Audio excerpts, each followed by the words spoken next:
Our solar system is home to 8 planets and nearly 300 known moons. But of those many worlds, only 2 are shaped by an active rain cycle: Earth and Saturn's largest moon, Titan. Now, NASA's James Webb Space Telescope has discovered a new molecule in Titan's atmosphere, one that may have implications for the future of this surprisingly Earth-like world. From space, Titan appears to be a featureless orange globe, with its lower atmosphere and its surface hidden by an organic haze. But when we look at the moon in infrared, its features emerge: dark dune fields circling the equator, vast plains in the mid-latitudes, and in the far north, lakes and seas rivaling the Great Lakes of North America. Unlike Earth, these bodies are not made of liquid water, but of hydrocarbons like methane and ethane, chilled to cryogenic temperatures. From 2022 to 2023, my colleagues and I studied Titan with the Webb Telescope and the Keck Observatory on Mauna Kea. Their powerful infrared vision cut through Titan's haze to reveal its northern hemisphere during late summer. What we saw were 2 broad areas of methane cloud cover around 55 degrees north, close to the largest lakes and seas. In 2004, NASA's Cassini orbiter made its first close encounter with Titan while the southern hemisphere was in summer. Cassini witnessed rain clouds forming in the drier south polar regions due to seasonal heating and evaporation. Climate models predicted that as Titan's northern hemisphere entered summer, beginning in 2017, methane would evaporate from its large lakes and seas, rising into the lower atmosphere to form rain clouds. Now, our study has confirmed that when Titan's northern hemisphere warms up, it also undergoes a seasonal cycle of cloud formation. In addition to taking pictures of Titan, we used the Webb Telescope's mid-infrared instrument, or MIRI, to study the makeup of its atmosphere. MIRI is both a camera and a spectrometer. It can break apart the light from an object to determine its chemical composition.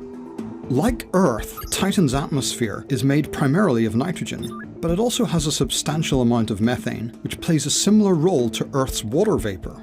Trace gases are present as well, including heavier hydrocarbons, like ethane, but the details of their formation are murky. Now, Webb's MIRI instrument has shed new light on how these hydrocarbons form. When MIRI measured Titan's spectrum, it saw a previously undetected spike, indicating the presence of the methyl radical, the missing link to the heavier hydrocarbons. Here's how the process works. In Titan's upper atmosphere, UV radiation from the Sun and electrons from Saturn break apart methane into hydrogen atoms and methyl radicals. The hydrogen is lost to space, while the short-lived methyl radicals recombine into heavier molecules like ethane. Ethane and methane eventually condense into droplets and rain out of the atmosphere, replenishing lakes and seas on the surface. Rainfall on Titan has yet to be directly observed, but the discovery of methyl radicals fills a gap in our observations, and it supports our understanding of this surprisingly Earth-like world. Further discoveries will come in 2034, when NASA's Dragonfly mission touches down near the equator during northern winter. Dragonfly will drill into the icy surface to look for complex molecules made from Titan's abundant methane, nitrogen, and oxygen.